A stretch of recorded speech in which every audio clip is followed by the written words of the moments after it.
Evar baş temeşavanı heyecan. İyi akşamlar Sayın Çarper Medya'nın izleyicileri. Bu akşam konuğumuz ömrü kısa, etkisi büyük Kürt örgütü diye nitelendirdiğimiz Devrimi Doğu Kültür Ocakları. Konuğumuz ise bu konuda yakın bir zamanda değerli bir kitap yazan Ruşen Aslan.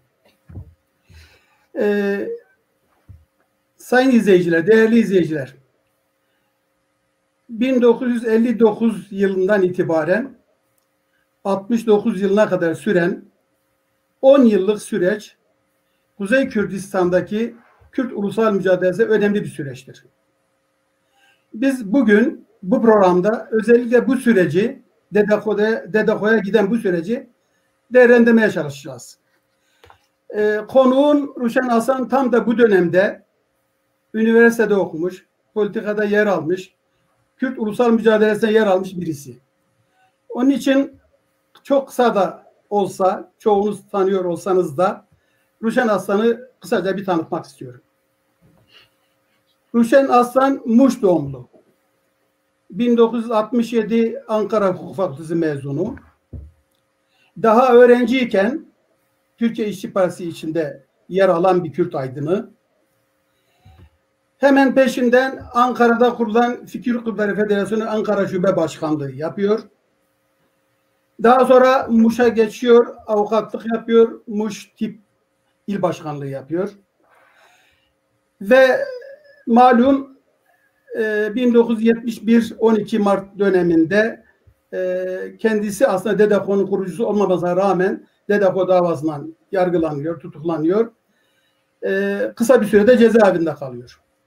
74'teki süreçten sonra Komal yayınlarını çıkaran grubun içinde yer alan Ruşen Aslan, yine Komal yayınları çıkaran grupla birlikte 1976 yılının Nevroz'unda Rızgari adıyla bir dergi çıkarıyorlar. Biz o süreçte o derginin sahibi olarak Ruşen Aslan'ı görüyoruz. Yani Ruşen Aslan 70'li yılların ortasına itibaren Komal Rızgari grubunun önder kadrolarından biri. 12 Eylül sürecine gelmeden daha 79 yılında Ruşen Aslan tutuklandı ve yaklaşık olarak 6 yıl cezaevinde kaldıktan sonra 85'ten sonra yurt dışına mülteci olarak, siyasi mülteci olarak çıkmak zorunda kaldı. Yaklaşık 20 yıl yurt dışında Almanya'da kalan Ruşen Aslan 2004 yılında Türkiye'ye döndü ve İstanbul'a yerleşti. Tabii ki Kürt ulusal mücadelesine yine devam etti. Almanya'da kaldığı süre boyunca da zaten bu çalışmalara devam etmişti. 2004 sürecinden sonra Ruşen Aslan'ın bir diğer kimliği daha öne çıkıyor, yazar kimliği. Ve o tarihten bu yana çok sayıda kitabı da yayınlandı. Anıları var, öyküleri var. Hepimizin bildiği Niyazi Usta ile ilgili kitabı var. Yine son dönemlerde araştırma kitapları var. Fakat bizim bugün programımızda konu olan kitabı ise ömrü kısa, etkisi büyük Kürt örgütlenmesi Devrimi Doğu Kültür Ocakları. Yani Dedeko.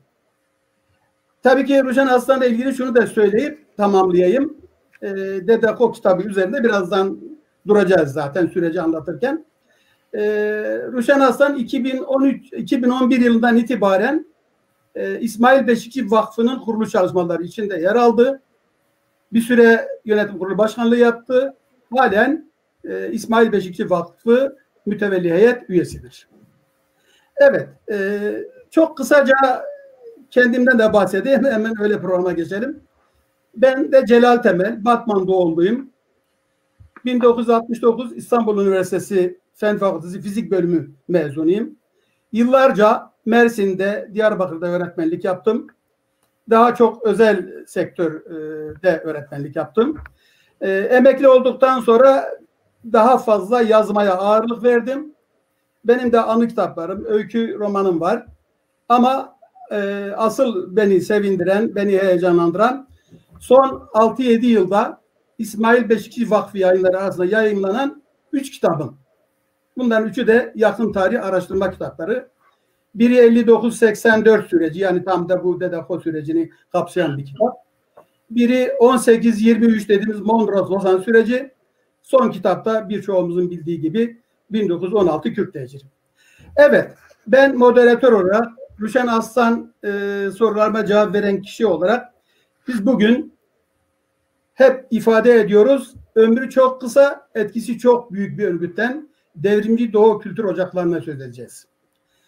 Birçoğumuzun bildiği gibi Kürt ulusal mücadelesinde 38 ile 1938 ile 58 yılları arasındaki bir süreç var. Ruşen Aslan kitabında bu sürece Fetret dönemi diyor. Yani Kuzey Kürdistan Kürtlerinin sessizlik dönemi diyor. Bu sessizlik dönemi 59 yılında, belki daha doğrusu 58 yılında Mela Mustafa Barzani'nin Sovyetlerden Güney Kürdistan'a inmesiyle başlayan bir süreç var. 59 yılında 49'lar davasıyla başlayan süreç aşağı yukarı 27 Mayıs ihtilali, daha sonraki 23'ler olayı, 55'ler olayı, Türkiye İşçi Partisi, Yeni Türkiye Partisi, Doğu mitingleri, Türkiye Kürdistan Demokrat Parti'nin kuruluşu gibi pek çok şeyi kapsıyor. Yani konumuz olan Devrimci Doğu Kültür Ocakları 1969'da kuruluyor. Ancak bu süreçte, yani 59'dan 69'a gelen süreçte Kürt ulusal mücadelesinde çok bilinmese de, çok fazla ses getirmese de çok önemli teferruatlar var. Belki biz biraz bu akşam bunların üzerinde de duracağız. Ben o bakımdan ilk anda Ruşen Bey'e, aslında ben eğer izleyicilerimiz kusura bakmasa 45 yıllık dostum, arkadaşım, birkaç yaş benden büyük olan Ruşen Bey yerine Ruşen abi deyimini kullanacağım. Evet, şimdi Ruşen abi sizden ilk sorum şu olsun. Bu süreç, yani 59-69 dediğimiz, yani Devrimci Doğu Kültür Ocağı'na kuruluştan 10 yıl önceki süreç için neler ilk anda söyleyebilirsiniz? Daha sonra biz biraz da sizin bu kitabınızdan da söz edelim. Hemen bu sorunun arkasında. Buyurun Ruşen Bey. Söz sizde Ruşen abi. Ben öncelikle iyi akşamlar diliyorum ve saygılarımı sunuyorum izleyicilerimize. Sözlerime başlamadan önce İzmir'de yaşanan deprem nedeniyle hayatlarını kaybeden çok yakınlarımız, tanıdıklarımız vardır. Özellikle benim de hemşerilerim olan Malazgirt'ten 3 avukat göçük altında kaldılar. Halen göçük altında olan biri vardır. Evet. Bundan dolayı çok üzgünüm. Böyle bir günde sizlere hitap etmek istiyorum. Ailelerine başsağlığı diliyorum. Halkımıza başsağlığı diliyorum. Değerli arkadaşlar, her toplumun hayatında çok önemli dönemler vardır. 1958 yılı Kürtlerin hayatında çok önemli bir dönemecin başlangıcıdır. Yıllarca işte diyelim güneydeki hareketin sürgünü bitmiş ve bu arada o sürgünün bitişiyle birlikte diğer parçalarda bir moral, bir hareketlenme meydana gelmiştir. O tarihten itibaren özellikle bizim konumuz Kürdistan'ın kuzeyi olduğu için kuzeyle ilgili gelişmelerden söz edeceğiz. O olay olduğu gibi kuzeye de yansımış, kuzeyde bir hareketlenme başlamıştır. Bu hareketlenmenin ilki 49'lar olayıdır. 49'lar olayı işte diyelim Kerkük'te meydana gelen bazı olaylardan sonra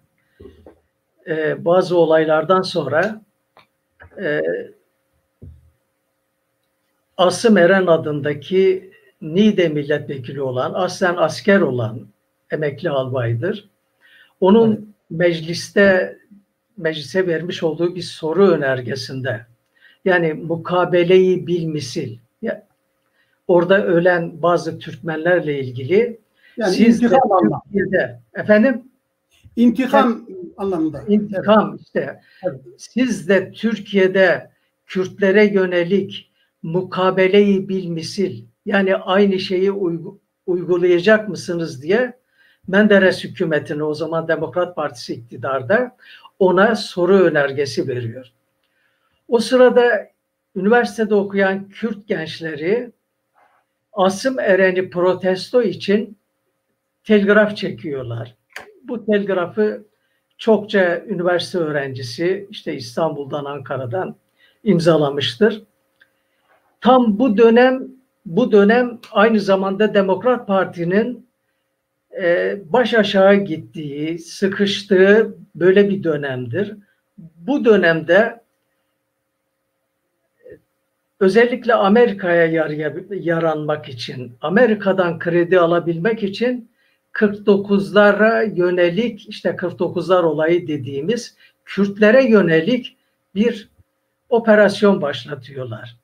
İşte 50 kişi gözaltına alınıyor.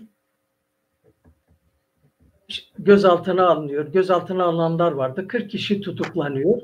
40 kişi tutuklanmasının nedeni Harbiye'de hücrelerin sayısının 40 olmasından dolayıdır. İşte 49 kişi hakkında dava açılıyor önceleri. Bundan dolayı dava 49'lar davası olarak niteleniyor. Daha sonra bu sayı artıyor. İşte 49'lar davası önemli bir başlangıçtır kuzeydeki Kürtler için. Orada ilk defa işte Kürt meselesi dile getiriliyor, Kürtlerin varlığı dile getiriliyor. İşte mahkemelerdeki savunmaların özü de bu niteliktedir. Yani daha ziyade işte Kürtler vardır, dili vardır diye savunma yapanlar vardır. Daha sonra işte 49'lar içinde ideolojik belirginleşme başlıyor. İşte sol ideoloji, işte milliyetçi ideoloji, böyle bir ayrım meydana geliyor. Şimdi 1963'te bu ayrımın tezahürü çıkarılacak dergilerdir. İşte sol kesimde olanlar Denk dergisini çıkarıyorlar. Evet. Sağ kesimde olanlar Ziya Şerafhanoğlu, onlar da Reya Rast adında bir dergi çıkarmak istiyorlar ama bu dergi için bildiri yayınlanıyor. Evet, fakat dergi yayınlanmadan 1963 yılında Denge ve aynı zamanda da Türkiye'de okuyan diğer parçalardaki Kürdistanlı öğrencilere yönelik bir operasyon başlatılıyor ve bu 23'ler davasıdır. Evet. İşte 23'ler davası nedeniyle Denk Mecmuası çıkarılamıyor. Denk Mecmuası'ndan önce Dicle Fırat gazetesi vardır. Dicle Fırat gazetesi işte yayınlayan Edip Karahan. Edip Karahan da 23'ler davasından yargılandığı için dergi de o gazete de o zaman son bulmuş oluyor. Tabii bu dönemde özellikle 1960 yıllarında 1961 yasasının Kürtler için demiyorum ama genelde getirmiş olduğu daha liberal bir hava, daha özgürlükçü, yani bir önceki döneme göre özgürlükçü bir havadan dolayı özellikle sosyalist örgütlenmeler gündeme geldi. Sosyalist partiler kurulmaya başlandı. İşte sol kitaplar, Marksist kitaplar çevrilmeye başlandı. Böyle bir ortamda işte daha ziyade iki tane ideolojik damar meydana geldi. Birisi sosyalist damar Kürtlerin, bir de milliyetçi damar. Milliyetçi damar kendisini Türkiye Kürdistan Demokrat Partisi'nde buldu ve onlar çoğunlukla, özellikle diyelim halktan olan kesim, özellikle din adamları Türkiye Kürdistan Demokrat Partisi'nde örgütlendiler. Sol görüşte olanlar ise daha ziyade Türkiye İşçi Partisi'nde örgütlendiler. Türkiye İşçi Partisi'nde örgütlendikleri zaman da orada yine kendi kimliklerini muhafaza ederek Doğulular grubu diye bir grup oluşturmuşlardı. Türkiye İşçi Partisi içinde zaten başka gruplar da vardı. Özellikle Türkiye İşçi Partisi'ni sendikacılar 1961 yılında kurduğu için zaten içinde devamlı bir sendikacılar grubu vardı. Evet. Ondan sonra Doğulular grubu oluştu. Doğulular grubundan sonra Aydınlar grubu önce denen, daha sonra bu Aydınlar grubunun bana göre Arem Boran grubuna dönüşmesi olayı vardır. Zaten partide bana göre böyle bir hizipler koalisyonu şeklindeydi parti. Evet. Tabii bu dönemde de Kürt gençliği özellikle Fikir Kulüpleri Federasyonu'nda örgütlenenler vardı. Sağ görüşlü olanlardan, yani Kürtlerden sağ görüşlü olup da Kürtlükle, yani ideolojik anlamda, diyelim ki milli anlamda Kürtlükle ilgisi olmayanların birçoğu da Milli Türk Talebe Birliği'nde örgütlenmişlerdi. Evet. Yani o zaman Kürtlerin ağırlıkta olduğu 2 tane örgüt vardı. Milli Türk Talebe Birliği'nin başlı başına bence incelenmesi gerekiyor Kürtler açısından. Bu bir üniversiteler için tez konusu olabilir yahut da merak edenler için bir araştırma konusu olabilir. Çünkü ileride diyelim ki dinci, özellikle İsmail Kahraman'ın, eski meclis başkanı İsmail Kahraman'ın Milli Türk Talebe Birliği Başkanı olmasından sonra İslamcılık da, Türkçülük yanında İslamcılık da egemen olmaya başladı. Ve bu İslamcı Kürtler için de bir çekim merkezi oldu.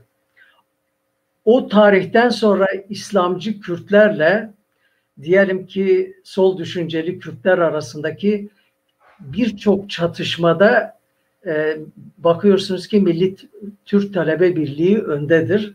Bu bakımdan bunun çok iyi incelenmesi, incelenmesi gereken bir konu olduğu inancındayım. Sol görüşte olanlar Fikir Kulüpleri Federasyonu'nda örgütlenmişti.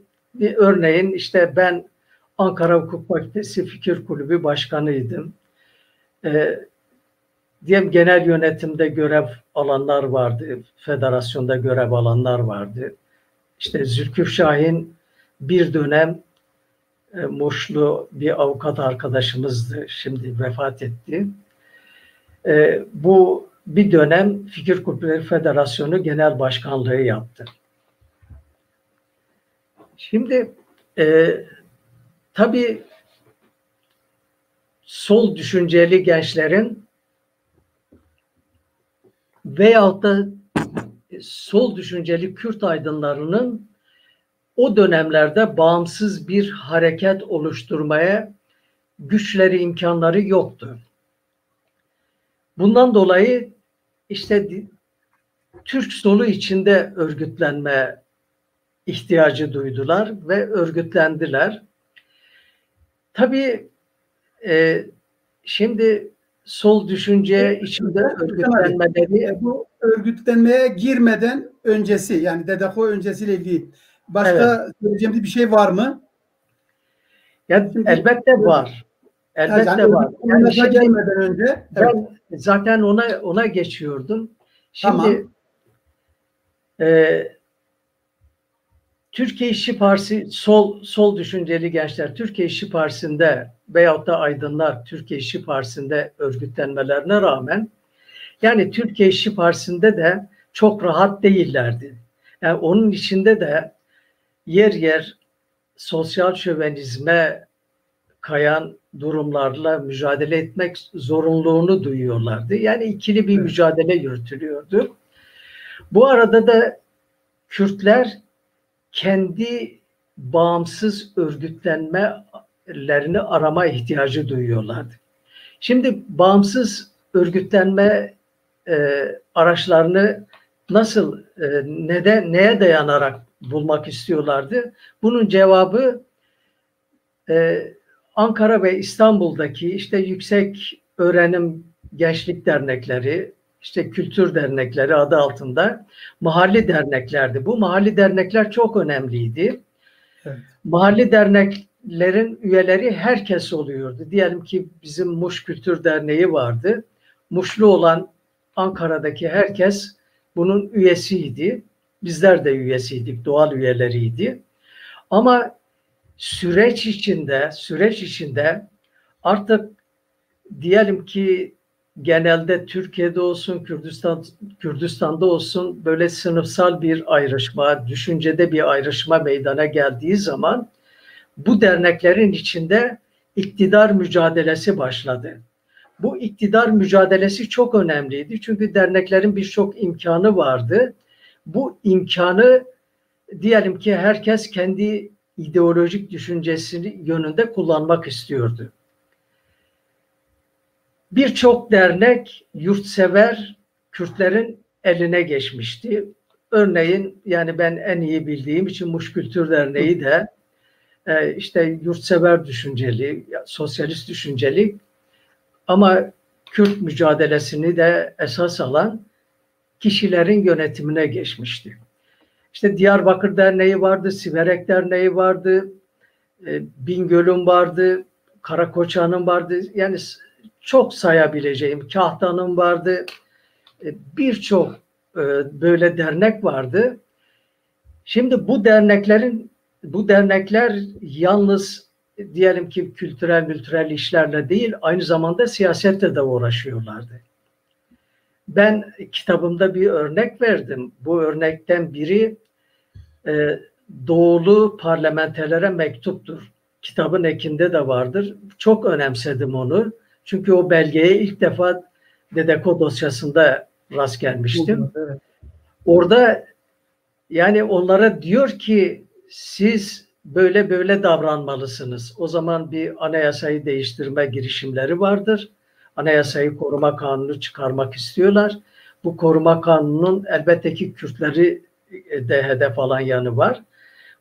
Bunu engellemek için yanılmıyorsam 13 tane kültür derneği olacak. Şimdi sayısı aklımda değil. Evet. Ortak bir mektup gönderiyorlar. Diyorlar ki yani parti farkı gözetmeksizin Kürt illerinde milletvekili olan herkese gönderiyorlar. Diyorlar ki eğer böyle bir şey çıkarsa, bir kanun çıkarsa bunun sorumlusu siz olacaksınız. Yarın Kürt halkına karşı hesap vereceksiniz. Bu belgenin tarihi Ruşen abi, bu belgenin tarihi 1969 mu? 1969'dur. Evet. 1969'dur. Şimdi derneklerin daha önce işte diyelim ki olaylar karşısında yayınladığı bildiriler de vardır. Mesela yine dernekler İsmet Tümtürk ve Nihal Atsız'ın işte kendi yayın organlarında yayınlamış oldukları yazılarla işte Kürtlere işte Kazakistan'dan getirin Kazakları silahlarıyla Kürdistan'a yerleştirin falan, işte diğerinin de işte buna benzer ırkçı, aslında suç oluşturan fakat devletin hiçbir zaman bu ırkçı suç oluşturan tavırlara karşı bir girişimde bulunmadığı, yani cezai anlamda bu yazılara karşı Kürt gençleri özellikle karşı çıktılar. Derneklerin bildirileri vardır, Hodri Meydan diye. Bu açıdan dernekler çok önemli. Ondan sonra bazı derneklerin yurtları vardı. Yurtların işte Kürdistanlı derneklerin yurtlarının çok önemi vardır. Yani aydınlanmada daha geçmiş dönemlerde Dicle Talebe Yurdu çok önemlidir. Ben kitabımda bunu uzun uzadıya işlemeye çalıştım. Oradaki çalışmaları. Ondan sonra da işte Diyarbakır Yurdu vardır. Mesela Muş Yurdu vardı. Ne bileyim birçok illerin Bitlis Yurdu vardı. Yani belki 8-10 tane sayabileceğim. yurtlar vardı. Bu yurtların yönetimini ele geçirmek de bir mücadele meselesiydi. Evet. Ve bunlar çok önemli fonksiyonlar gördüler o dönemde. O dönemin bence en önemli olaylarından biri Doğu mitingleridir. Doğu mitingleri Kürtlerde bilinç sıçraması yaratan birer olgudur. Kürtler ilk kez, yani yıllardan beri ilk kez toplu olarak demokratik haklarını kullanarak eylem yaptılar. Taleplerini dile getirdiler. Varlıklarını dile getirdiler. Bu Kürtlere hem cesaret verdi hem de aynı zamanda bilinç sıçraması yarattı. Onun için 1967 yılından başlayan Doğu mitingleri işte ilk Silvan'da yapıldı. Ben kitapta bunun nasıl yapıldığını belirtmişim. İlk kaynaktır. Silvan'ı çok önemsiyorum. Silvan incelenmesi gereken çok önemli bir olgudur. Oradaki bazı şeylerin öncülüğü orada olmuştur. Mesela Nevrozların siyasi olarak kutlanması da ilk kez Silvan'da meydana gelmiştir. Evet.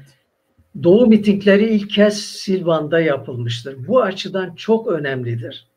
Silvan'da 1965 yılında hükümet konağı ve adliyenin işgali vardır. Ben bu konuda bir makale yazmıştım Kürt Tarihi dergisinde.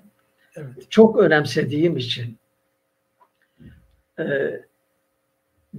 Silvan'dan sonra Diyarbakır vardır, Tunceli vardır, bilebildiğim kadarıyla Ağrı vardır, Ankara vardır.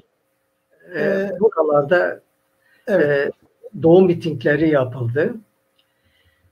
Tabii bu dönem, efendim bir şey dedim. 67'ye geldik. 69 mitingleri de var.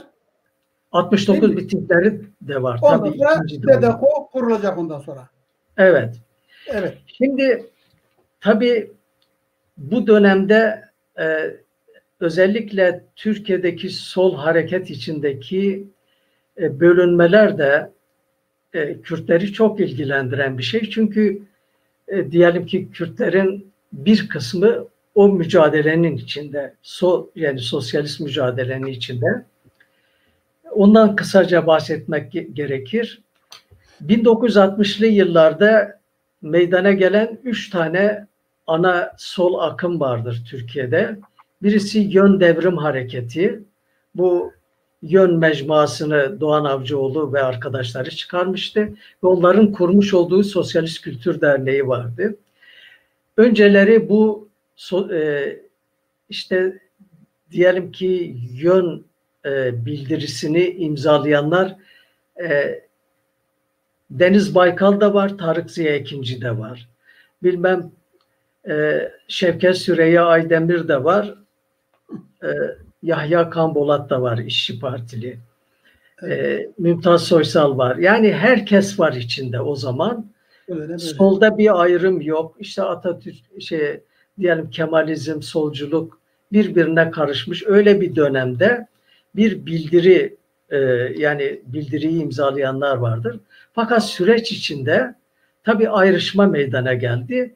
Yön Devrim Hareketi, yani Yön Mecmuası sonraları Devrim diye bir gazete çıkardı. Cuntacı bir hareket olarak devam etti. Evet. Onun dışında Mihri Belli'nin öncülük ettiği Milli Demokratik Devrim vardı. Evet. Milli Demokratik Devrim, tabii bir de Türkiye İşçi Partisi vardı, sosyalist devrimi savunan. Hangi sınıfın öncülük edeceği, yani devrime hangi sınıfın veya katmanın öncülük edeceği, ayrıca bağlaşıklarının, yani ittifaklarının neler olacağı aralarındaki tartışmayı belirliyordu. Milli Demokratik Devrim teziyle Yön Devrim Hareketi özellikle Türk ordusuna devrimci misyon biçen, onunla ittifak edilmesi gereken, onu önde tutulması gereken bir güç olarak görüyorlardı. Şimdi Kürtler 1925'i yaşamış, Sasun'u yaşamış, Zilan'ı yaşamış, ne bileyim Dersim'i yaşamış Kürtlerin, Ağrı'yı yaşamış Kürtlerin yani Türk ordusuyla ittifak oluşturması veyahut da ittifak gerçekleştirmesi zor bir olaydı. Onun için Kürtlerden Milli Demokratik Devrim tezine işte sempati gösteren tek tük insan vardı ama genellikle Sosyalist Devrim tezini Türkiye İşçi Partisi'nin şeye daha yakın olmasından dolayıydı. Evet. Kürt meselesine. Nitekim Doğullar grubunun çalışması nedeniyle sonuçta işte Kürt halkının varlığını, onun bir takım haklarının olması gerektiğini belirten bir karar ki bu karar Türkiye İşçi Partisi'nin kapatılması nedeni oldu. Yani o çalışma buna vardı. Peki Ruşen abi, burada bir küçük ara vereyim, bazı bilgiler vereceğim. Evet. Sayın izleyiciler, öncelikle şunu söyleyelim. Bizim DEDEKO ile ilgili programımız 2 bölüm. Bir bölümü, yani kuruluş sürecini bugün konuşuyoruz. DEDEKO davası ve sonuçları, çalışmaları gelecek hafta bugün 2. programda gerçekleşecek. Yani bizim bugünkü DEDEKO ile ilgili programımız daha çok kuruluş süreci ve kurulması. İkinci bir konu, izleyicilerimiz soru sorabilirler. Sorularını şu andan itibaren isterlerse yazılı olarak iletebilirler. Sonuna kadar da tabii beklesinler. Ancak ricamız şu, soruların konumuzun sınırları içinde kalması. Yani biz DEDEKO ile ilgili konuşuyoruz. Onun sınırları içinde kalırsa özellikle soru gelmesinden çok memnun olacağız. Şimdi 60'lı yıllar gerçekten Kürt ulusal mücadelesi yönünden, yani bu 69 DEDEKO'ya gelen süreç oldukça önemli. Ruşen Bey o kadar önemli şeyler söyledi ki, fakat pek çok şey yapıldığı için insan tümünü hemen kısa bir zamanda söyleyemiyor. Şu kadarını söyleyeyim. 27 Mayıs'tan sonraki anayasa özgürlükler bakımından kısmen bazı avantajlar getirse de sonraki yıllarda Ecevit'in arşivinden çıkan bir belgeden bildiğimize göre 27 Mayıs'ın yöneticileri ilk yaptıkları işlerden birisi Kürtlerin asimilasyonu konusu olmuş. Bu konuda çok büyük bir rapor hazırlamışlar. Bu raporlar yıllar sonra Ecevit'in arşivde Can Dündar ve bir arkadaşı tarafından ortaya çıkarıldı. O bakımdan bu 27 Mayıs'ı takip eden süreç Kürtler için görünüşte Türkiye İşçi Partisi içinde yer alıyorlar. Belirli bir uyanış var ama bir taraftan da devletin de çok dikkatle izlediği ve bir sürü önlemler aldığı bir süreç. Dikkat ederseniz biraz evvel Ruşen Bey 49'lar olayı söylerken 23'lerden bahsettik. Ondan önce bir de 55'ler var. Bu Sivas kampı ve 55 ağanın sürülmesi var. Belki izleyicilerimiz merak ederler, bilmeyebilirler. Neden bu Kürt meseleleri o dönemlerde hep sayılarla ifade edilmiş? 49'lar, 23'ler, 55'ler gibi. Bir nedeni şu. Tabii Kürt ve Kürtlük kabul edilmediği için, örneğin 59 yılındaki 49'lar davasında aslında o kişiler Kürdistan İstiklal Partisi üyeleri diye gözaltına alınmak istenmiş. Ama Kürdistan adını kullanmak istememişler. Ve gazetecilerin ifadesiyle 49'lar adı verilmiş. Dolayısıyla 49'lar, 55'ler, 23'lere hep baktığımızda aslında o dönemlerde özellikle 27 Mayıs takip eden günlerde Cemal Gürsel'in tutumu belli.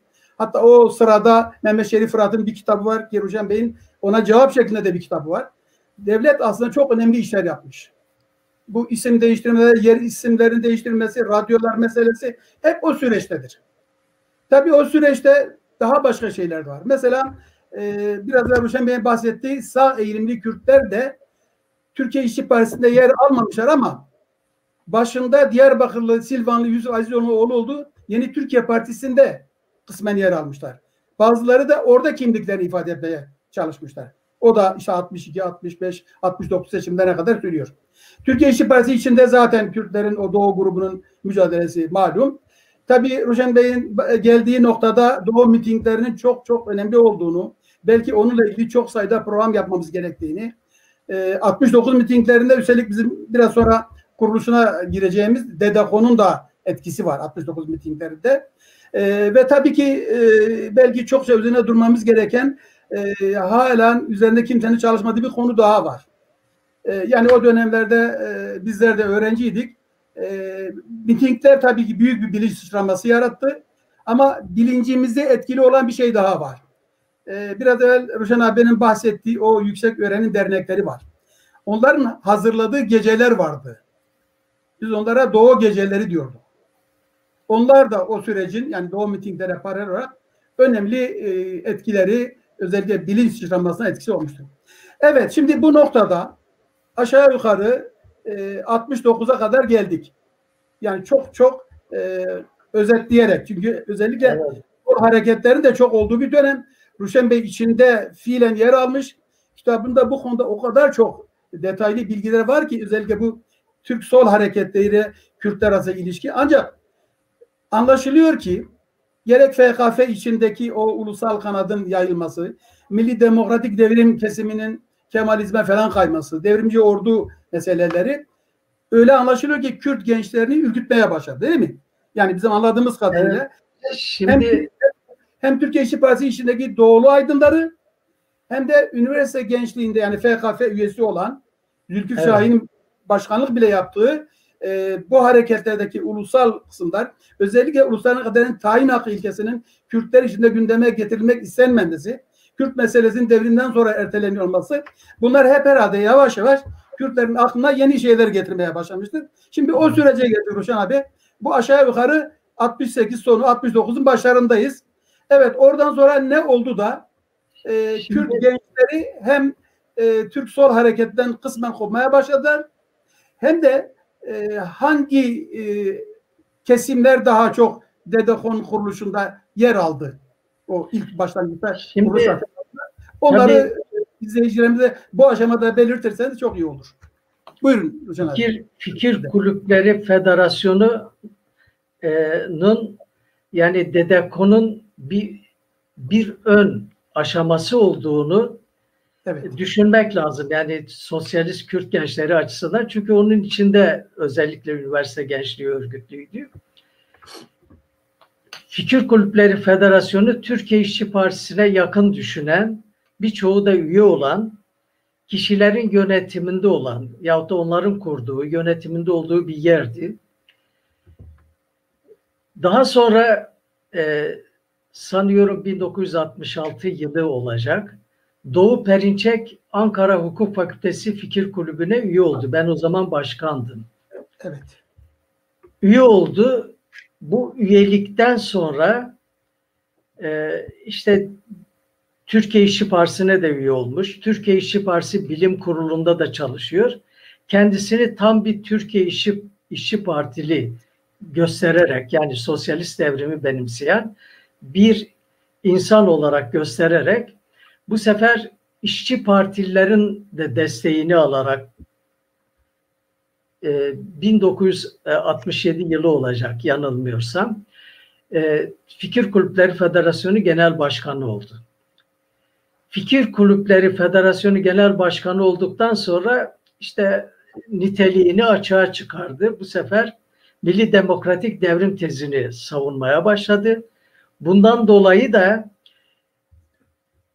sosyalist devrim fikrini savunan Türkiye İşçi Partiler ve özellikle de içindeki Kürtler Doğu Perinçek'e karşı cephe aldılar ve Doğu Perinçek düşürülerek Zülküf Şahin genel başkan oldu. Yani o dönemi sonuna kadar Zülküf Şahin genel başkan olarak yönetti. DEDAKO'nun kurulduğu sıralarda başkan Zülküf müydü? Hayır. Hüseyin Ergün. Hüseyin Ergün, ondan sonra İzzet Ararat. Sonra yani hatırladığım kadarıyla İzzet Ararat'tan sonra Doğu Perinçek'tir. Doğu Perinçek'ten sonra Zülküf Şahin'dir. Zülküf Şahin'in yönetiminden sonra Milli Demokratik Devrim gittikçe Fikir Kulüpleri Federasyonu'nu ele geçirdi. Çünkü bütün Türkiye'de güçleniyordu.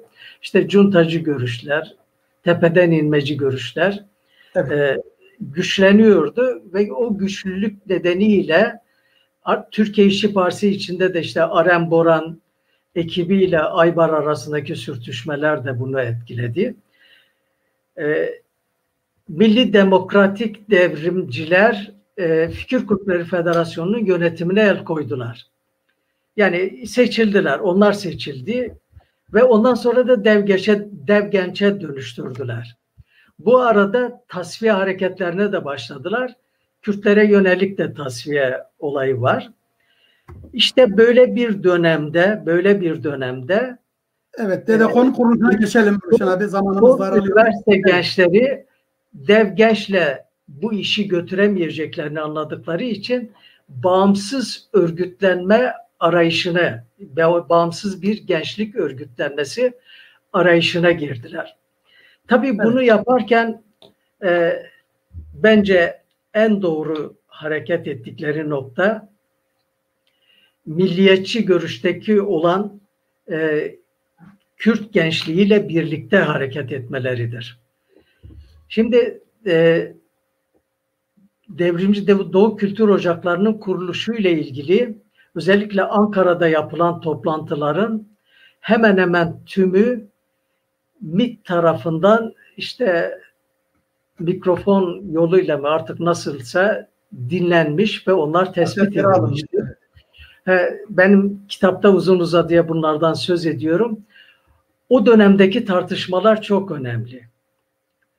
Ve oradaki bütün düşünceler işte bağımsız bir Kürt gençlik örgütlenmesini meydana getirmek, Kürtlerin varlığını, çünkü o dönemde Kürt varlığı kabul edilmez, Kürtçe de kabul edilmez. Yani böyle bir dil yoktur, yok hükmündedir. Yani önce bunun varlığını ispat etmek ve Kürtlerin haklarını savunmak için epeyce öğretici, o zamanı aydınlatıcı tartışmalar var. Bunların bir kısmını kişilerin ağzından vererek kitaba aldım. O tartışmalar çok önemlidir ve sonuçta diyelim ki işte yurtsever bütün Kürtlerin işte milliyetçi olsun, sosyalist olsun kendilerini içinde bulacakları bir gençlik örgütlenmesi ihtiyacı vardı. Daha önce de şunu da belirteyim, mahalli derneklerin özellikle diyelim ki yurtsever Kürtlerin elinde olan mahalli derneklerin federasyon girişimleri oldu. Ben de bu yani Dedeko'dan önce bu girişim var değil mi? 1966'da ilk böyle bir girişim yaptık. Fakat Türk hukuk mevzuatı böyle bir örgütlenmeye el vermiyordu. Evet. Yani bir federasyon kurma görüşümüz vardı. Fakat buna el vermediği için kuramadık o dönem. İşte Devrimci Doğu Kültür Ocakları da böyle bir federasyon oluşturarak değil, doğrudan doğruya bağımsız bir örgütlenme kurarak işe başladı. Önce bu düşünce Ankara'dan çıktı. Yani öncülük edenlerden biri Mümtaz Kotan'dır. Yani bunun teslim etmek gerekir. Çünkü bunu Devrimci Doğu Kültür Ocakları ile ilgili makale yazan Ümit Fırat'ın, Tarık Ziya Ekinci'nin anılarında görmek mümkündür. Diğer bazılarını mesela Nezir Şemikanlı'nın yazdığı makalede, Bir dergisindeki makalede biliyoruz. Yani bu işe öncülük edenlerin en başta öncülük eden Mümtaz Kotan. Ankara'da çıkıyor. Daha sonra Ankara'da işte bu fikir benimseniyor. O sırada şunu da belirtmek gerekir. İllegal kurulmuş KAK diye Komitaya Azadiya Kurdistan. KAK. diye kısacık KAK olan yani bir illegal örgütlenme de vardır. Bu KAK'ın üyeleri de DEDEKO'yu olduğu gibi destekleyen kuruluşunda olan kuruluş aşamasında. Zaten paralel olarak İstanbul'da da Necmettin Büyükkaya önderliğinde orada da çalışma var. Şöyle söyleyelim. Bu çalışmalara katılanları bir tasnif edersek, gruplandırırsak, örneğin FKF gibi, tip gibi, sol hareketlerden gelenler olduğu gibi, yurtsever kesimlerden, KAK'tan ya da başka, yani daha doğrusu kaç kesim diyebiliriz yer aldı bu başlangıçtaki çalışmalar içinde? Başlangıçtaki çalışmalar ana hatlarıyla verirsek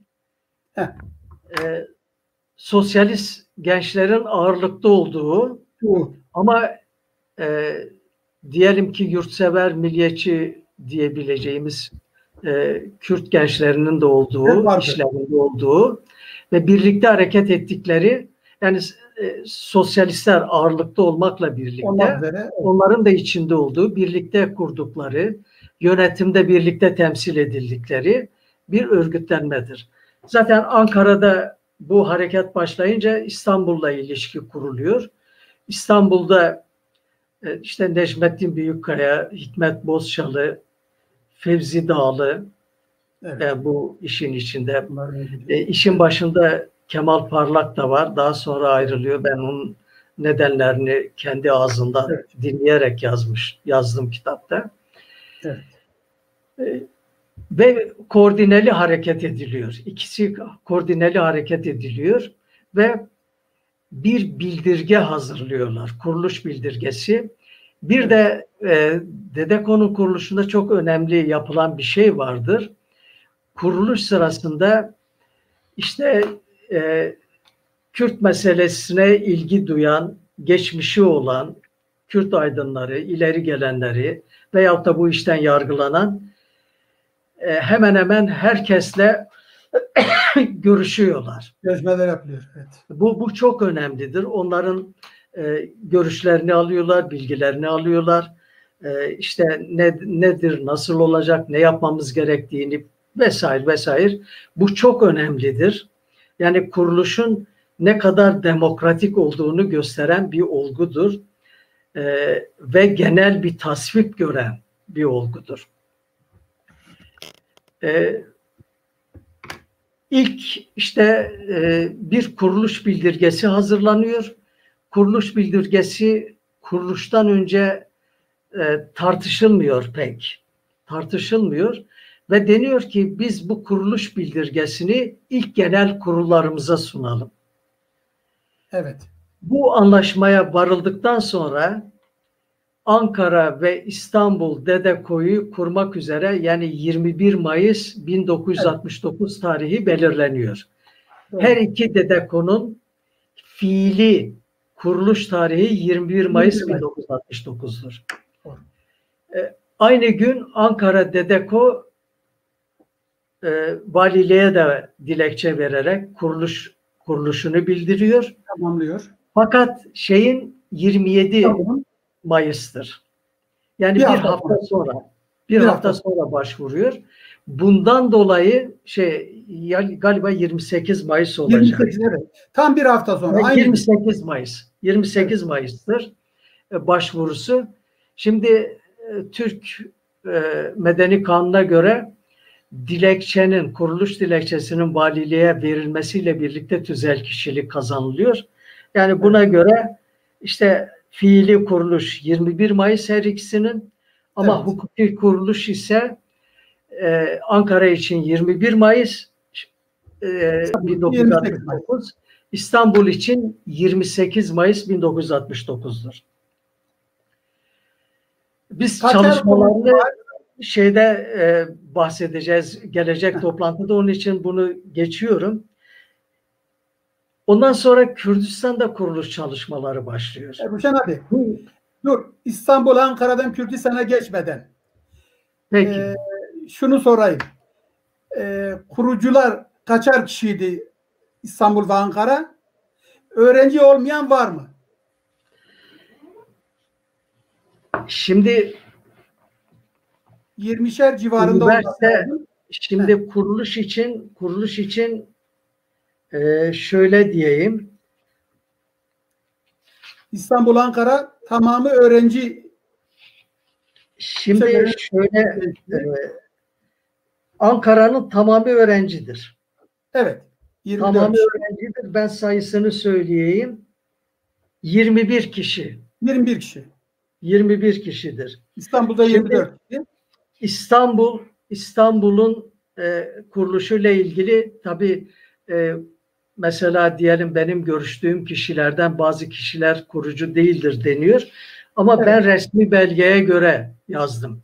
Yani Evet. Dedeko davası görüldüğü sırada Evet.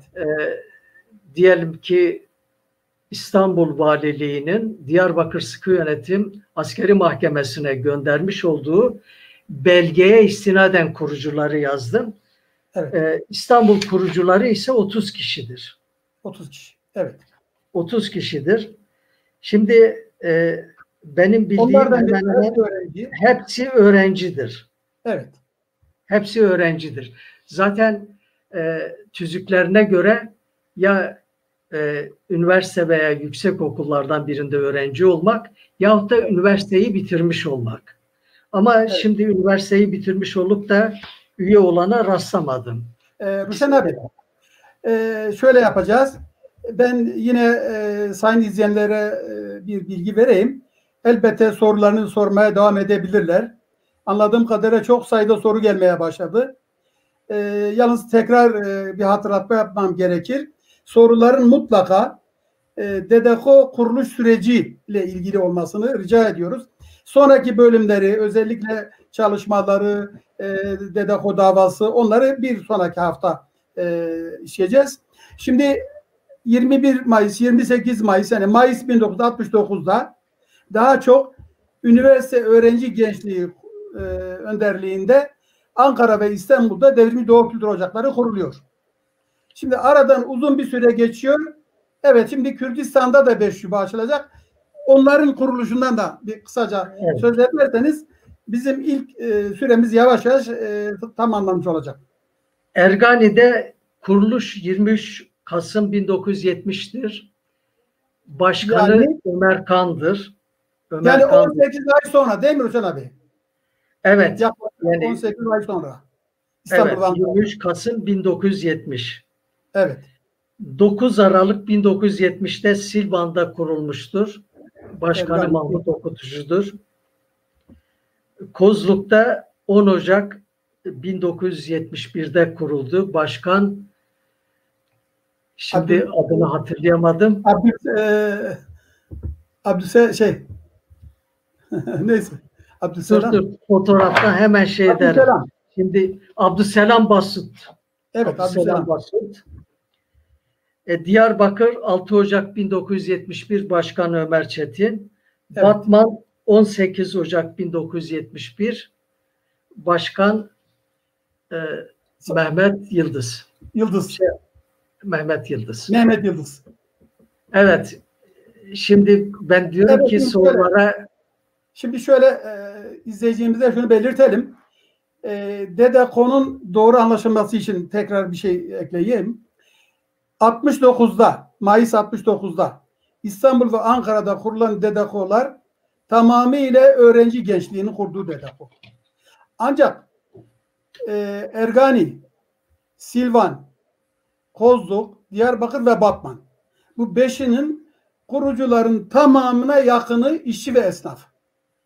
Silvan'da, Batman'da ve Kozluk'ta bir öğrenci var. Silvan ve Batman kurucularında öğrenci yok. Batman'ın tamamı işçi. Silvan'ın ise esnaf ve din adamları. Yani böyle bir ilginç durum var. Diyarbakır'da öğrenci var. Diyarbakır'da tabii o doktordan öğrenciye kadar hepsi var. Diyarbakır yani malum. Evet. Dolayısıyla izleyicilerimiz şunu bilsinler. Yaklaşık İstanbul, Ankara'dan 1,5 yıl sonra Kürdistan'da 5 il ve ilçede kuruluyor. Aslında belki hemen peşinden 12 Mart gelecek zaten. Dikkat edilirse Diyarbakır, Kozluk ve Batman'ın ömrü 3 aydır. 12 Mart 3 ay sonra olacak. Muhtemelen devam edilse daha başka şubeler de kurulacaktı. Yani bu durumda 7 şubede kaldı değil mi hocam? Evet. Ben onu söyleyeyim. Kuruluş hazırlığında olan yerler vardı ve Değil kurulacaktı. Mi? Yani bu çok da kurulacaktı. Zaten devletin de en çok korktuğu şey böylesine bir bağımsız örgütlenmenin önüne geçmesi. Ve şunu diyeyim, zaten gelecek şeyde bir parti gibi çalışan, örgütlenen, halkın benimsediği bir örgüt meydana gelmişti. Bundan dolayı devlet büyük bir korku içindeydi ve sonu ne oldu diyelim? Sonu Ankara Sıkı Yönetim Komutanlığı 3 nolu bildirisiyle 12 Mart döneminde 3 nolu bildirisiyle Ankara Dedeko'yu kapattı. İdari kapatmadır bu. Evet. Kürdistan'daki Dedeko'lar ise Diyarbakır, Siirt illeri Sıkı Yönetim Komutanlığı'nın o da 3 nolu bildiriyle kapatıldı. Hukuki kapatılma ise Diyarbakır, Siirt illeri Sıkı Yönetim Komutanlığı 1 nolu askeri mahkemesinin 11 Aralık 1972 tarih 1972-34 sayılı kararı ile kapatıldı. Evet. Evet. Peki, bir saat yaklaşık süremiz doldu. Biz 59 yıldan başlayarak 69'a kadar kısa bir panorama çizdi Ruşen abi. Ve kuruluş aşamasında özellikle çok detaylar var. Ruşen abinin hazırladığı ömrü kısa, etkisi çok büyük dediğimiz bu Dedeko davası kitabında yüzlerce, binlerce belgeye dair bilgiler var. Çünkü Ruşen Bey yaklaşık 20 bin sayfayı bulan belgeleri tarayarak bir kitap hazırlamış. O bakımdan tabii bu belgelerden, bu şeylerden şey yapmak gerçekten zor ama Dedeko'yu tanımak, yani ki ben isterim ki her Kürt genci, her Kürt aydını bu süreci ve özellikle Dedeko'yu tanısın, bilsin. Yani biz Kürtlerde maalesef tarih bilinci çok fazla gelişkin değil. Üstelik bu Dedeko dönemi daha pek tarih sayılmaz. Birçoğumuzun içinde yaşadığımız bir dönem. Bu bakımdan tekrar ben Ruşen abinin kitabından söz ettim. Özellikle bu işi çok incelemek isteyenler için o kitabı öneririz. Yavaş yavaş sorulara geçelim. Ruşen abi, görebiliyor musunuz? Biz bir taraftan sorularla işi biraz daha açmaya çalışalım.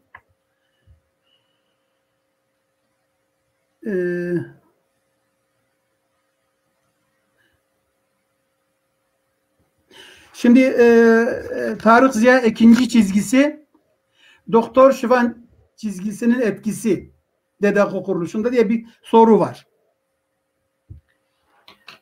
Ya şimdi ben şunu söyleyeyim. Ben tabii Tarık Ziya ikincinin kuruluş çalışmalarında fiilen diyelim ki bir desteğinin olduğunu biliyorum. Yani desteği de şudur. Mesela ilk toplantı onun evinde yapılan bir toplantıdır, bir görüşmedir. İstanbul'dan gelen kişiler onun evinde yapmışlardır.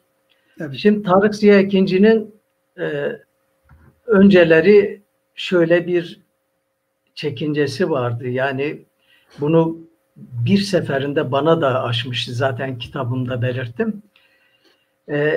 Yani bu iş parti, yani diyelim ki milli mesele de olsa bu parti eliyle yürütülür. Yani onun için bir gençlik örgütünün bu işi alıp götürmesi mümkün değil falan, öyle bir şey. Ama şeye de karşı çıkıp, yani böyle bir gençlik örgütlenmesinin kurulmasına da karşı çıkma durumu yok. Hatta toplantı yapılmış ve destek vermiştir. Nitekim kendisi de Diyarbakır Dedeko'nun arasındadır. Evet. Ben kuruluşta Doktor Şivan'ın bir etkisi olduğunu duymadım. Yani Şivan'ın kendisi değil de Dedeko'nun kuruluşu sırasında henüz Doktor Şivan'ın partisi kurulmamıştı. Partinin kuruluşu 1970'tir yanılmıyorsam. Yani 1970'ten sonra 69 ama tabii parti kurulduktan sonra Şiva'nın bir etkinliği söz konusudur. Yalnız şu var, yani Mümtaz Kota'nın Yenilginin Düşümleri kitabında ve bir dergisinde çıkan makalesinde var. Kuruluş öncesi görüşülen kişilerden biri de Doktor Şivan'dır. Sait Kırmızıtoprak. Şimdi Hüseyin abi şöyle bir soru var. Hüseyin Almaz. DDKO içinden çok sayıda ideolojik gruplar oluştu diyor. Bu aslında DDKO sonrası için olması lazım değil mi? Yani onu ikinci şeyde anlatırsak çok yani iyi onu olur. Evet. Önümüzdeki haftaki o yani sonrası. ona bırakırsak, çünkü orada çok geniş üzerinde durmamız gerekiyor. Evet. Murat Civan'ın bir sorusu var, okuyabiliyor musun? Doktor ABD'yi memnun etmek için 49'lar olayını yarattı dendi. Yanılıyorsam ABD nasıl memnun olacak acaba? Bu tespit biraz aydınlanmak mümkün mü? Evet. Yani, Demokrat Parti ABD'yi memnun etmek için 49'lar olayını yarattı şeklinde bir ifadeniz oldu mu? Murat Civan onu söylüyor. Tabii. Benim ifadem var. Yani ifadem de şeye dayanıyor. Onu bir açıklayın diyor.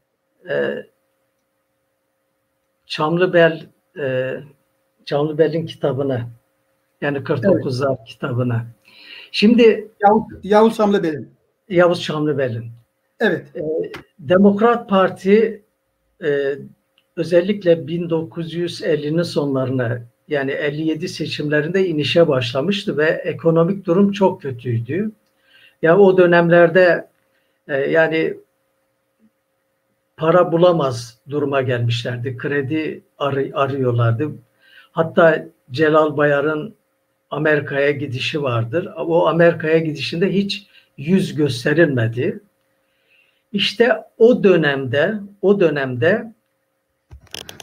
acaba biz yani MİT'e dayalı belgelere dayanıyoruz. Çünkü gerek Naci Kutlay'ın kitabında gerekse Yavuz Çamlıbel'in kitabında var. O dönemde tartışma yapılıyor. Diyor ki bir de özellikle işte diyelim ki bu Asım Eren olayından sonra telgraflar çekilmiş edilmiş. İşte 1958'de Barzani'nin dönüşünden sonra böyle bir hareketlilik başlayınca, Kürt meselesi de yavaş yavaş gelişmeye başlayınca bir taşla iki kuş vurmak için, yani hem Kürtleri bir gözdağı vermek, bastırmak, yani 3000 kişinin alıp yargılanıp cezalandırılması başta öyle hesaplıyorlar. Başta öyle şey ediliyor ve buna karşı çıkılıyor. Karşı çıkanlardan biri Fatih Rüştü Zorlu'dur, Dışişleri Bakanı. Evet. Hatta yani orada bir rapor veriliyor. Verilen raporda deniyor ki eğer biz bu Kürtlere karşı böyle bir hareket yapar ve bunu komünistlere karşı yapılan bir harekettir diye lanse edersek, evet, Amerika'nın gözüne gireriz. Belki bize yardım eder. Ve evet, o zaman işte karşı çıkıyor. Fuat Köprülü karşı çıkıyor. Evet. Bunlar karşı çıktığı için indire işte 50 kişiye indiriyor. Şimdi ben şöyle bir şey ekleme yapayım burada. Birçoğumuzun duyduğu bir söz var Bayar'dan. Bu kış komünizm gelecek diye. Bu sözün ilk defa 1959 yılında, yani tam bu sıralarda söylendiği ifade edilir. Yani belki dostlarımıza şunu söylememiz gerekecek. Meral Mustafa sonuçta bir komünist ülkeden geliyor ve Irak'a geldiğinde Irak'ta da sol komünist bir iktidar var. Dolayısıyla o dönemde öyle anlaşılıyor ki Kürtlerin komünistlerle işbirliği yapma korkusu hükümette var. Ve zaten raporlarda şu geçiyor. Biz bunu, eğer bu hareket ortaya çıkarsa, hani 49'lar diyorlar, Kürdistan İstiklal Partisi demiyorlar. Biz bunu bir Kürt hareketi diye lanse etmeyelim. Bu bir komünist hareket. Beynelmiler komünizm hareketidir diye lanse edelim. Dolayısıyla tabii ki o dönemde Amerika'ya olan bağımlılıkları var elbette bu iki konuyu, iki tehlikeyi bir araya getirebilir. Şimdi İbrahim Mutlu'nun bir sorusu var. Okuyabiliyor musun Ruşen abi? Okudum. Dedeko kitabı 60-71 Kürtlerin, evet. Mele ve ağaların olduğu bulunuyor. Bunu ulusal uyanış için bir belirti gibi okuyabilir miyiz? Ya şimdi elbette yani bence önemli bir soru. Önemli bir soru. Çünkü Dedeko'nun kuruluşunun temelinde işte diyelim ki iki damarın birlikte hareket etmesi var. Böyle olduğu için bence soru önemlidir. Özellikle Silvan değil mi? Özellikle Silvan. Yani şimdi yani bir ulusal ezilme söz konusu Kürtler için.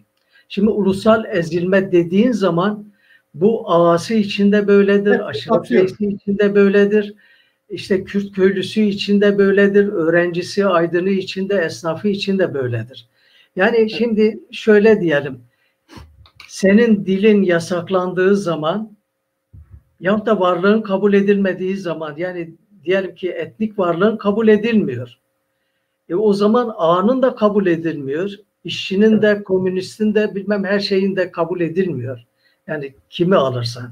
Onun için yani ulusal meselenin çözümü bütün sınıf ve katmanları ilgilendiren bir konudur.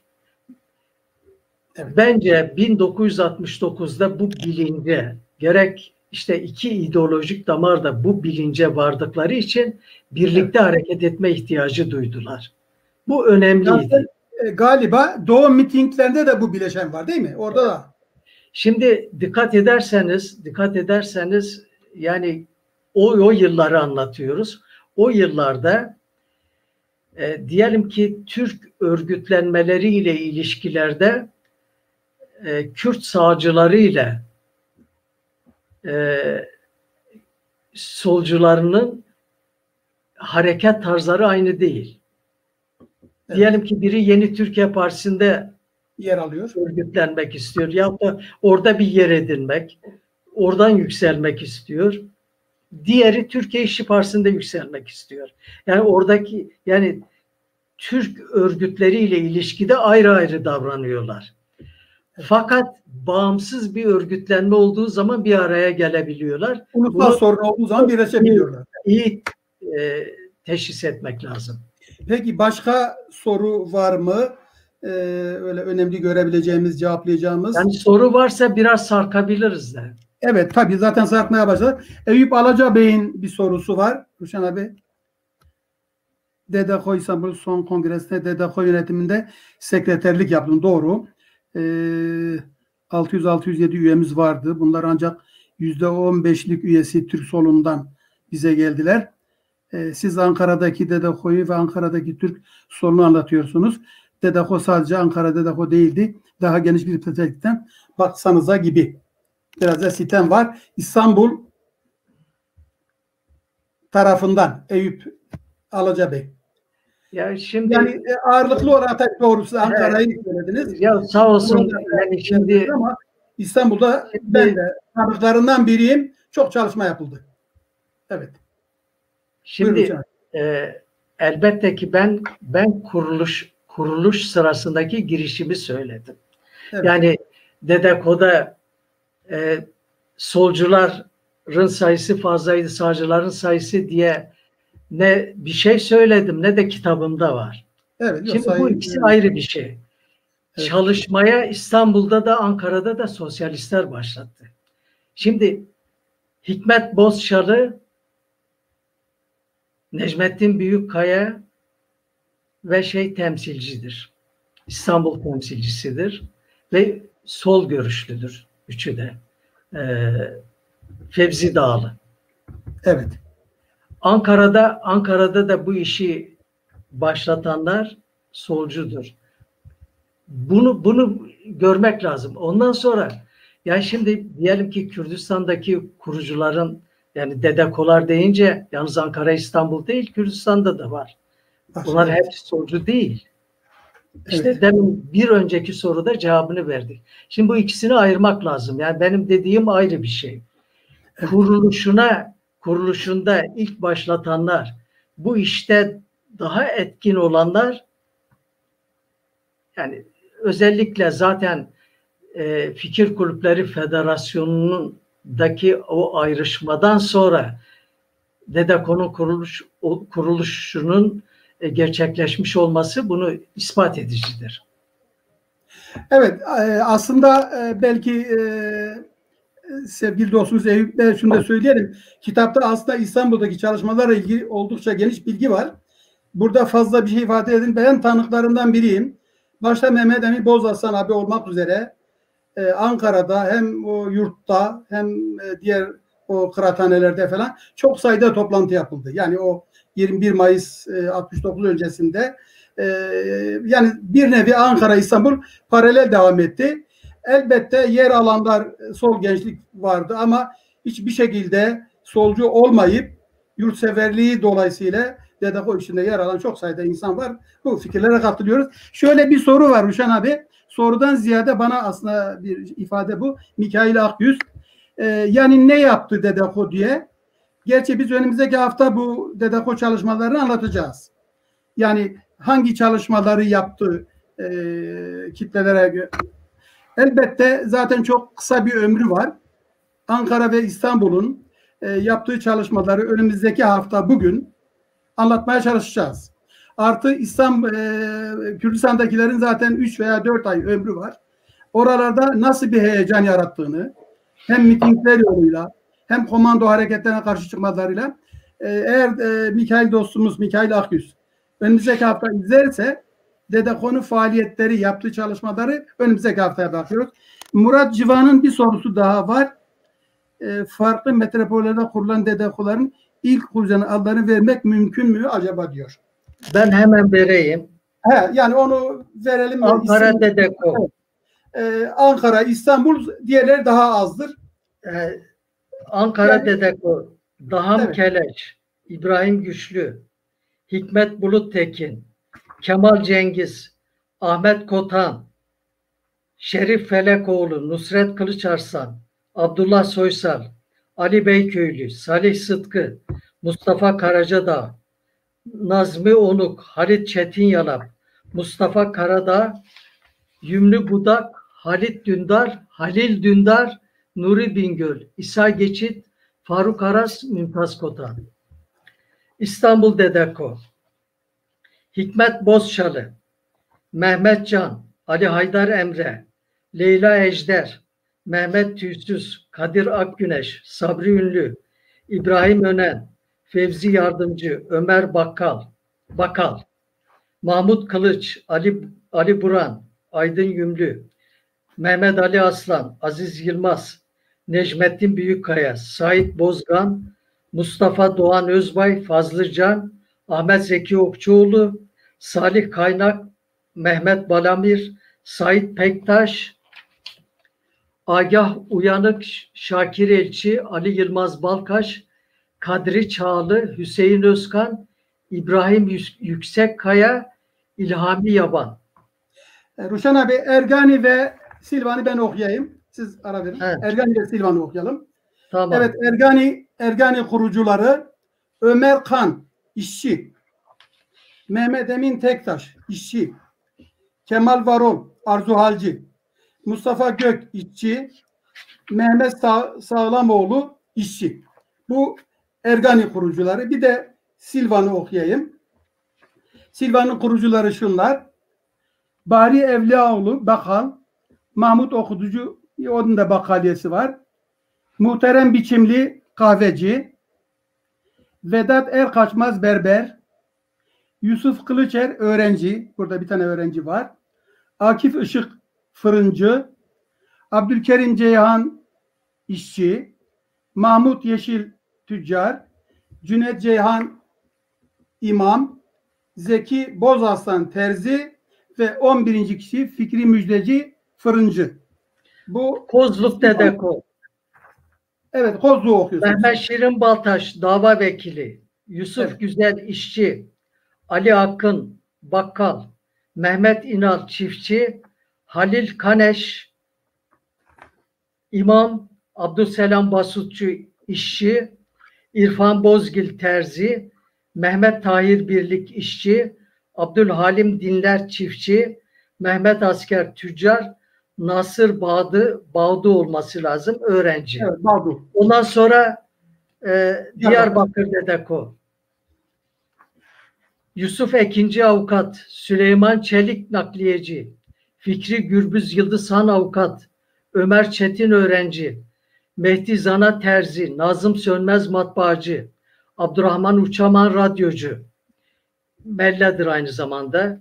Evet. İlhan Arslan öğrenci, Vedat Hayrullahoğlu öğrenci, Gıyasettin Ayaz öğrenci, Halit Ayçiçek saatçi, Hasan Yılmaz işçi, Hüseyin Altan işçi, Tarık Ziya ikinci doktor, Naci Kutlay doktor, Sadun Kılıç çiftçi, Mehmet Can Polat. Onun şeyi belli değil. Batman Dedeko. Batman'ı okuyayım bir Batmanlı olarak. Batman. Evet, Batman Dedeko Mehmet Yıldız ki aynı zamanda başkandır. İşçi. Übeydullah Aydın işçi. Sabri Yıldız bu kasap aynı zamanda Mehmet'in de amcasıydı. Mehmet Durmaz işçi, Sabahattin Saygılı işçi. Yani Batman Dedeko'nun 5 kurucusu var. Evet, 7 tane Dedeko'nun kurucularını böylece saymış olduk. Hüseyin Oğur Tatvan'da vardı diyor. Yok, Tatvan'da yoktu. Yok.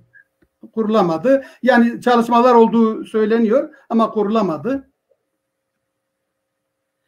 Muş'ta çalıştınız, kurmak için çalıştınız mı diyor Şahin Veli. Yani bir girişimiz oldu. Düşüncemiz vardı. Yani kapatılmasaydı, 12 Mart olmasaydı kısa sürede kuracaktık biz de. Evet, yani çok sayıda kurulurdu. Yine Hüseyin Almaz'dan bir soru var. Dünya sosyalist ve emperyal sistemi içinde gelişen üniversiteli Kürt gençlerin 69'da yer alan gençlerin Kürt meselesinde homojen ya da heterojen düşünceye müsaipti. Yani kuranlar heterojen mi homojen miydi diyor. Tabii ki. Yani biz iki damardan bahsettik işte milliyetçi yani damar, sosyalist damar. Yani bunun homojen olması mümkün değil. Evet. Talepleri nelerdi diyor Murat Laser. Dedeko'nun talepleri nelerdi? Dedeko bir defa Kürt halkının varlığının tanınması. Yani Kürtlere yapılan jandarma baskısının önlenmesi. Kürt dilinin varlığı kabul edilmesi, serbest olması. Bu tür. Yani Musa abinin deyimiyle eksiden sıfıra gelme mücadelesi veriyorlardı. Ya işte onu zaten Musa Anter şöyle diyor. Onun Ufuk Palas'ta bir görüşmesi var. Bu görüşmesinde işte gençlerle ederken o zaman da Dedeko yeni kurulmuş. Diyor bizim şimdiye kadarki mücadelemiz dava zaman aşımına uğramasın diye. Yani hukukta bir zaman aşımı var ya işte davayı belli sürede aşmazsan kaybolur. Diyor şimdi siz işte gençler ele aldınız. Bundan sonra siz yürüteceksiniz. Yani davayı zaman aşımından kurtarmış oldunuz. Evet. Şimdi Şahin Veli'nin bir sorusu var. 49'lar davasında yargılananların Dedeko ile ilişkisi. Şimdi şöyle yani bir kere şunu belirteyim sonra siz cevaplayın Ruşen abi. 49'larla Dedeko arasında bir 10 yıllık süre var. Dolayısıyla elbette 69'da Dedeko kurulurken o gençlerin 49'lar hareketinden olayından etkilenmesi söz konusu değil mi abi? Yani şimdi sürecin birbirini etkilemesi vardır. Vardır. Evet. Şimdi 49'lardan Dedekolu olan bildiğim kadarıyla tek Naci Kutlay var. Naci Kutlay var. Diyarbakır Dedeko üyesidir. Ama 49'lardan olup Dedeko'dan yargılanan bir de Canip Yıldırım var. Canip Yıldırım var. Yani destekledi. Daha doğrusu biz onlara 58 kuşağı desek bunlar da 68 kuşağı gider. Onlar tabii destek vermişlerdir. Mesela diyelim ki İstanbul'daki bir kongreyi Medat Serhat yönetmiştir. Evet. O da 49'lardandır. Murat Lazer'in güzel bir sorusu var Ruşen abi. Türkiye'deki sol hareketleri Dedeko'ya nasıl bakıyordu? Nasıl değerlendiriyor? Yani Şimdi, genelde bölücü. değil mi? Milliyetçi, şöven diyorlardı. Tabii yani şimdi zaten ben kitabımda uzun uzadıya anlattığım için yani böyle bir saatlik bir sürede zaman olmuyor. Evet. Yani göreceksiniz yani o çok önemli öz eleştiriler de var. Yani Türk solundan. Türk solundan var.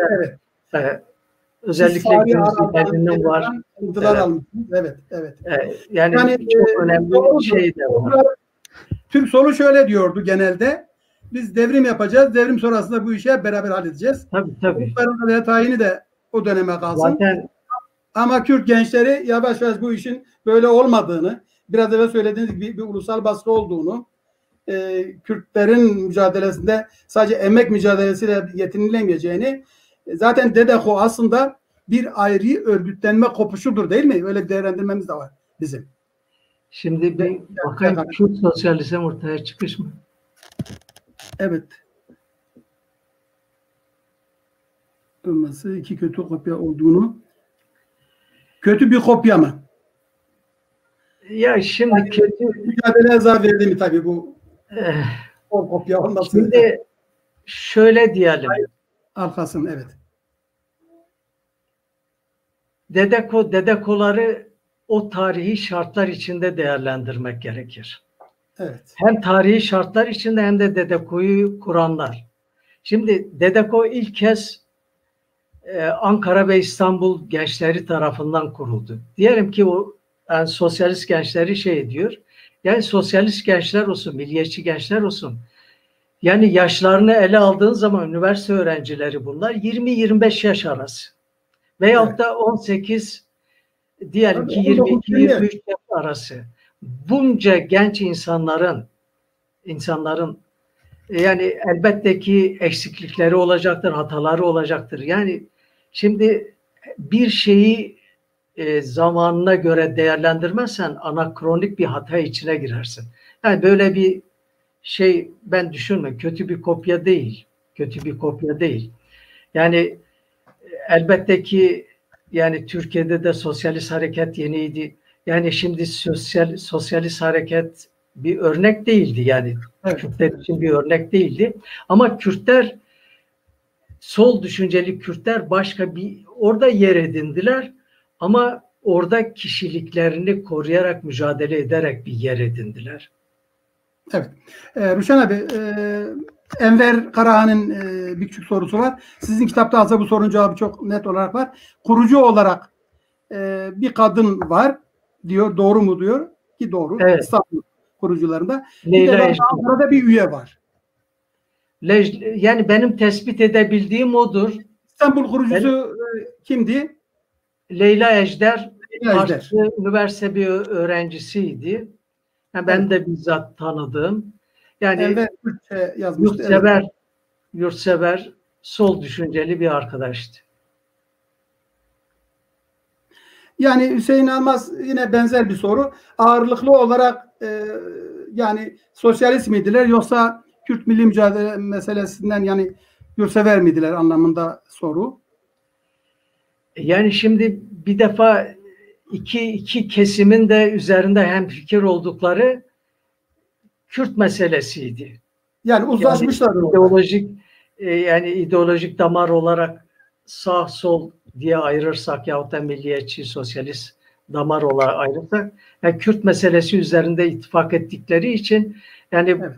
Bu konuda yani Dedeko gibi sınırlı işte amaçları belli, sınırlı bu mücadele içinde düşünce birliğine varmışlardı.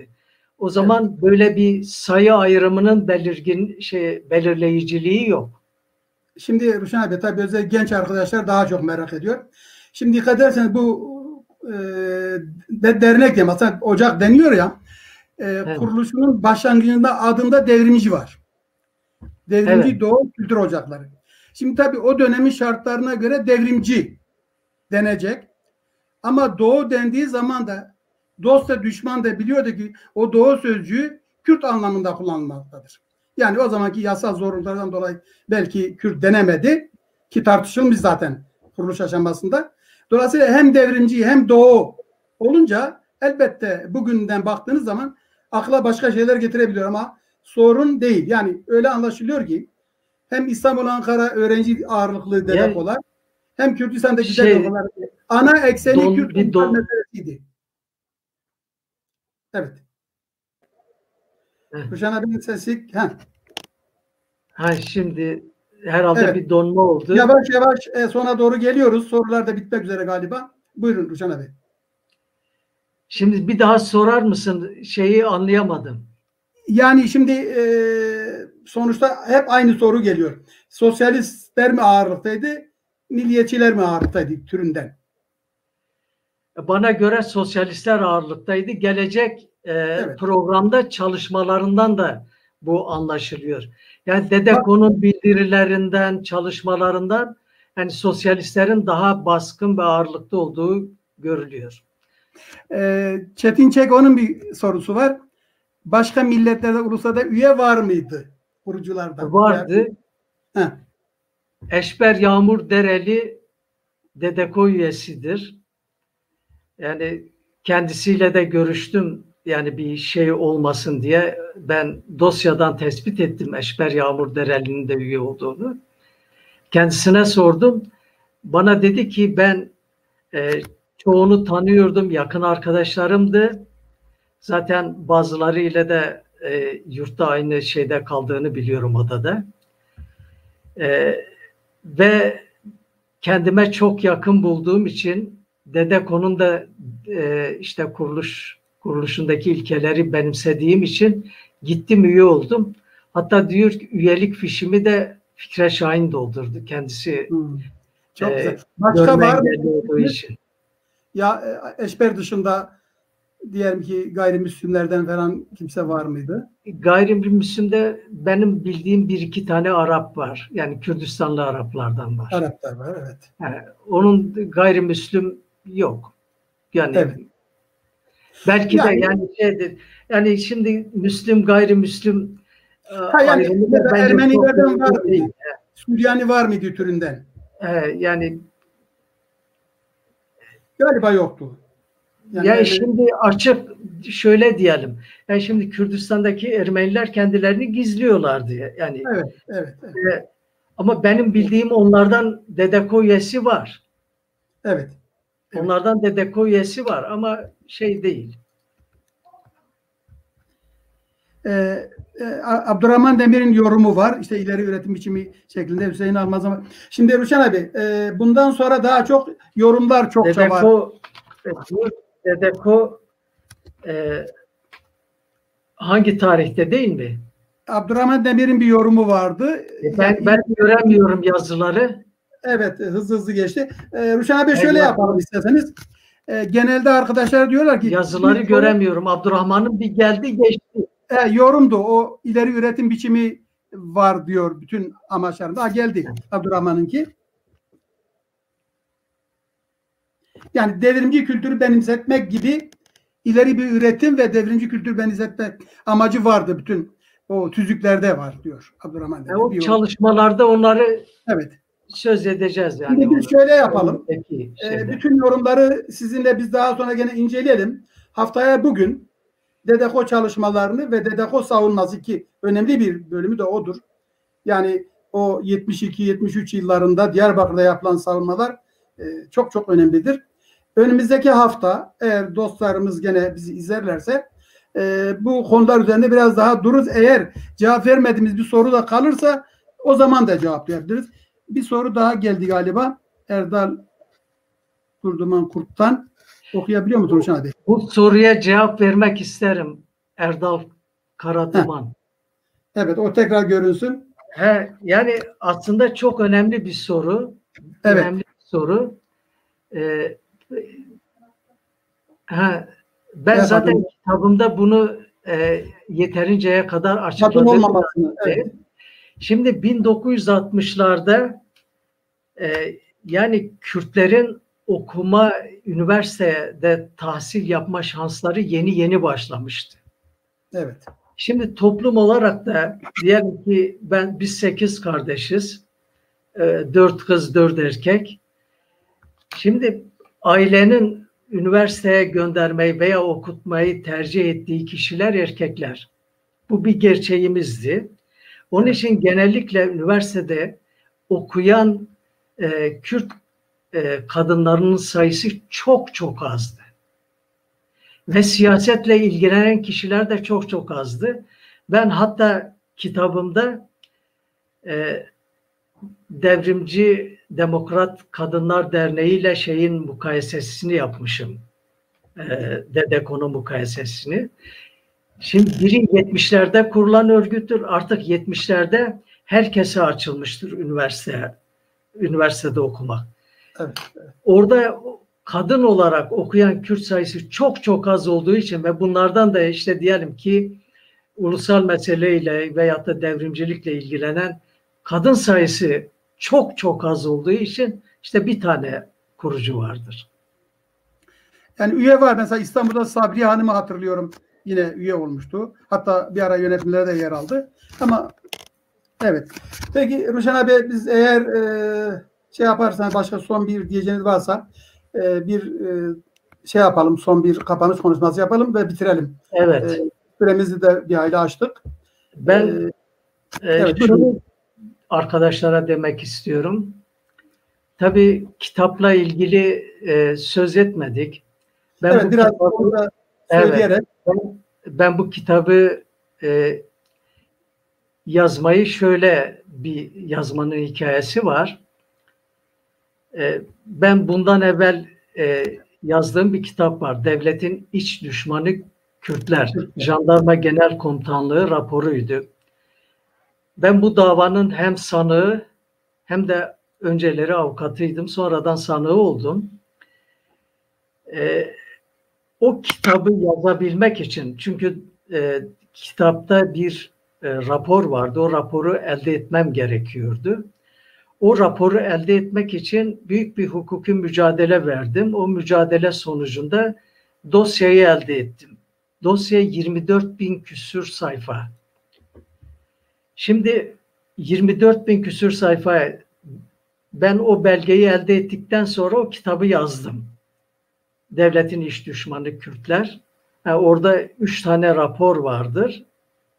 Biri Türkiye Kürdistan Demokrat Partisi raporu. Bir de aşiretler raporu vardır. Zaten birincisi de en önemlisi de Jandarma Genel Komutanlığı'nın Kürt raporudur. O ikisi de ona bağlı, birbirini takip eden 3 rapor. Şimdi ben tabii dosyayı inceledim. 24 bin küsür sayfa, yani bir kuş bakışı inceledikten sonra kendi kendime düşündüm. Dedim ki yani ben kuşak itibariyle o kuşağı iyi bilen, tanıyan birçoğu arkadaşım, tanıdığım, birlikte mücadele ettiğimiz arkadaşlar var. O dönemleri biliyorum. İkincisi de hem avukatlıklarını yaptım uzun bir süre. Sonra benim hakkımda da dava açılıp birleştirilince sanığı oldum. Yani kendi kendime şunu dedim. Dedim bunu yazmak sana düşer. Ve oturup yazdım. Yani 2 sene hukuki mücadelesini verdim. 4 sene de yani yazma sürecidir, inceleme. Yani yalnız dosyayı değil tabii. İlgili kitapları, çıkan yazıları, belgeleri incelemek 4 senemi aldı. Böyle bir kitap meydana getirdik. Şimdi bu kısa diyelim böyle bir konuşmalarda her şeyi söylemek, anlatmak mümkün değil. Ama Evet. kitapta birçok sorunun cevabı vardır. Yani Dedeko çok önemli bir örgüttür. Yeteri kadar bizim kuşak bilmiyor. Özellikle yakın tarih en az bilinen tarihtir. Evet. Bu açıdan işte o yakın tarihin bilinmesi için böyle bir kitap yazdım. Elbette içinde eksiklikler vardır, yanlışlıklar vardır. Mutlaka olacaktır. Yani öyle düşünüyorum. Artık gerisi benim yapabildiğim bu kadardı. Bunu meydana getirdik. Ruşen abi çok teşekkür ediyoruz. Evet, Gerçekten. yani arkadaşlar yakın tarih çok önemlidir. Bugünü anlamak Evet. için bu yakın tarihin öğrenilmesi lazım. Yoksa bugünkü sorunların kaynağını, nedenlerini bilemeyiz. Bu açıdan yani arkadaşlar okurlarsa iyi olur. Ruşen abi teşekkür ediyorum. Gerçekten Ben de teşekkür ediyorum. Türk ulusal mücadelesine çok büyük katkılarınız var. Medyaya da teşekkür ediyorum. Aynı zamanda Evet. bizleri dinlemek lütfunda olan veya izlemek lütfunda olan. Ömrünüz bu mücadelenin içinde geçti. Halen devam ediyor. Ben bizi izleyen dostlarımızın bilmesini istiyorum. Ben de Ruşen abi'de değerli insan İsmail Beşikçi'nin adına kurulan İsmail Beşikçi Vakfı'nda fiilen çalışıyoruz. İkimiz de orada mütevelli heyet üyesiyiz. Özellikle Kürtlerin, Kürt gençlerinin tarihlerini bilmesine önemsiyoruz. Yayınlarımızla mümkün olduğu kadar buna destek vermeye çalışıyoruz. İnanıyoruz ki Kürtler, Kürt gençleri, aydınları, Kürt halkı kendini tanıdıkça kendi değerini daha çok bilecektir. Yani bir eksiklik var. Kürt ulusal bilinci eksikliği diye sürekli İsmail Beşikçi Hoca sitem ediyor. Kürt ulusal bilinci yeteri kadar yok. Bunun önemli bir nedeni de tabii ki tarih bilincidir. O bakımdan dostlarımız yani bu yakın bir zamanda 50-60 yıl önceki olayları biz anlatıyoruz. Çok gereksiz, anlamsız gibi görmesinler. Ben gerçekten başlı başına Derin Doğu Kültür Ocakları'nın çok önemli bir şey olduğunu söylüyorum. Biraz evvel bir dostumuz yazmıştı ki önümüzdeki hafta biz zaten biraz onun üzerine duracağız. Devlet o güne kadar veya 49'lar hareketinde de aynı durum söz konusu belki. Siz yoktunuz diyordu. Ama 69'daki Dedeko'yla daha sonraki duruşmalarla Kürt gençleri ve Kürt aydınları biz varız dediler. Dolayısıyla o günkü mücadele, o günkü koşullarda ele almak lazım.